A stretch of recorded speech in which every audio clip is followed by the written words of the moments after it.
KSRTCയിൽ സ്ത്രീകൾക്ക് സൗജന്യ പാസ് വാഗ്ദാനം ലംഘിച്ചെന്നാരോപിച്ച് നെയ്യാറ്റിൻകരയിൽ BJP മഹിളാ മോർച്ച പ്രതിഷേധിച്ചു. KSRTC ബസ്സിൽ സ്ത്രീകൾക്ക് സൗജന്യ പാസ് മെയ് 15-ാം തീയതി മുതൽ യാഥാർത്ഥ്യമാകുമെന്ന കോൺഗ്രസ് നേതൃത്വത്തിന്റെ വാക്ക് യാഥാർത്ഥ്യമായില്ല എന്നാരോപിച്ച് നെയ്യാറ്റിൻകരയിൽ BJP മഹിളാ മോർച്ച പ്രവർത്തകർ ബസ്സിൽ കയറി പ്രതിഷേധിച്ചു. BJP മഹിളാ മോർച്ചയുടെ നേതൃത്വത്തിലായിരുന്നു പ്രതിഷേധ സമരം സംഘടിപ്പിച്ചത്.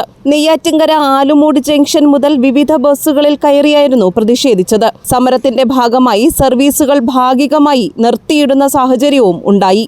ആലുമൂട് ജംഗ്ഷനിൽ നിന്നും തുടങ്ങിയ പ്രതിഷേധം BJP ജില്ലാ പ്രസിഡന്റ് ശ്രീ മുക്കമ്പാലമൂട് ബിജു ഉദ്ഘാടനം ചെയ്തു. തെരഞ്ഞെടുപ്പ് സമയത്ത് കേരളത്തിൽ UDFും VD സതീശനും രാഹുൽ ഗാന്ധിയും മുന്നോട്ട് വച്ച മുദ്രാവാക്യങ്ങളിൽ ഏറ്റവും പ്രധാനപ്പെട്ടതാണ് ഞങ്ങൾ അധികാരത്തിൽ വന്നാൽ UDFിനെ കേരളത്തിലെ ജനങ്ങൾ അധികാരത്തിൽ കയറ്റിയാൽ മെയ് 4-ാം തീയതി റിസൾട്ട് വന്നാൽ മെയ് 10-ാം തീയതിക്കകത്ത് ഞങ്ങളുടെ സർക്കാർ രൂപീകരിക്കും. ആ മെയ് 15-നകത്ത് മെയ് 15 എന്നൊരു തീയതിയിലുണ്ടെങ്കിൽ കേരളത്തിൽ എവിടെ വേണോ സ്ത്രീകൾക്ക് യാത്ര ചെയ്യാൻ സൗജന്യമായി ട്രാൻസ്പോർട്ട് ബസ് സൗജന്യമായിരിക്കുമെന്നാണ് പറഞ്ഞത്. പക്ഷേ ഇന്നത്തെ ദിവസം എന്ന് പറയുന്നത് മെയ് 15-ആണ്. മെയ് 15-ആയപ്പോൾ സ്ത്രീകൾക്ക് സൗജന്യ യാത്ര പ്രഖ്യാപിക്കാൻ സാധിച്ചില്ല എന്ന് മാത്രമല്ല, ഒരു സർക്കാർ പോലും രൂപീകരിക്കാൻ സാധിക്കാത്ത കഴിവുകെട്ട മുന്നണിയായി കേരളത്തിലെ UDF മാറിയിരിക്കുകയാണ്. അതുകൊണ്ട് കേരളത്തിലെ എല്ലാ ജില്ലാ അടിസ്ഥാനങ്ങളിലും മഹിളാ മോർച്ചയുടെ നേതൃത്വത്തിൽ ഈ മെയ് 15 മുതൽ ബസ്സിൽ ടിക്കറ്റ് എടുക്കാതെ യാത്ര ചെയ്യാൻ ഞങ്ങൾ തീരുമാനിച്ചിരിക്കുക. ഞങ്ങളുടെ മഹിളാ മോർച്ച ഈ സർക്കാർ ജനങ്ങൾക്ക് കൊടുത്തിട്ടുള്ള UDF ജനങ്ങൾക്ക് കൊടുത്തിട്ടുള്ള ഈ വാഗ്ദാനം പാലിക്കണമെന്നാണ് ഭാരതീയ ജനതാ പാർട്ടി ആവശ്യപ്പെടുന്നത്.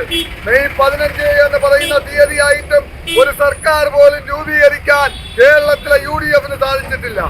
പാണക്കാട് നിന്ന് പറയുന്നതനുസരിച്ച് പ്രവർത്തിക്കുന്ന ഒരു സർക്കാരാണ് കേരളത്തിൽ വരാൻ പോകുന്നതെന്നാണ് ഇന്ന് അറിയാൻ സാധിക്കുന്നത്.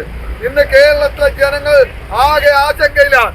കേരളത്തിലെ മുസ്ലിം ലീഗിന്റെ നിർദ്ദേശമനുസരിച്ച് ഭരിക്കുന്ന VD സതീശനെ കേരളത്തിന്റെ മുഖ്യമന്ത്രിയുടെ കസേരയിൽ ഇരുത്തി കേരളത്തിൽ മുസ്ലിം ലീഗിന് ജമാഅത്തെ ഇസ്ലാമിക്ക് ഭരിക്കാൻ വേണ്ടിയിട്ടുള്ള സാഹചര്യം ഒരുക്കാൻ പോകുന്ന അവസ്ഥയാണ് നമുക്ക് കാണാൻ സാധിക്കുന്നത്.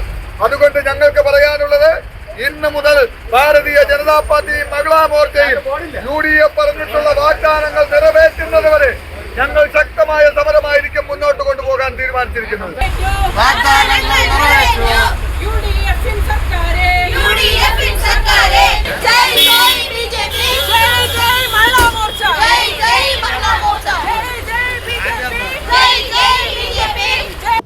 GTV news Neyyattinkara.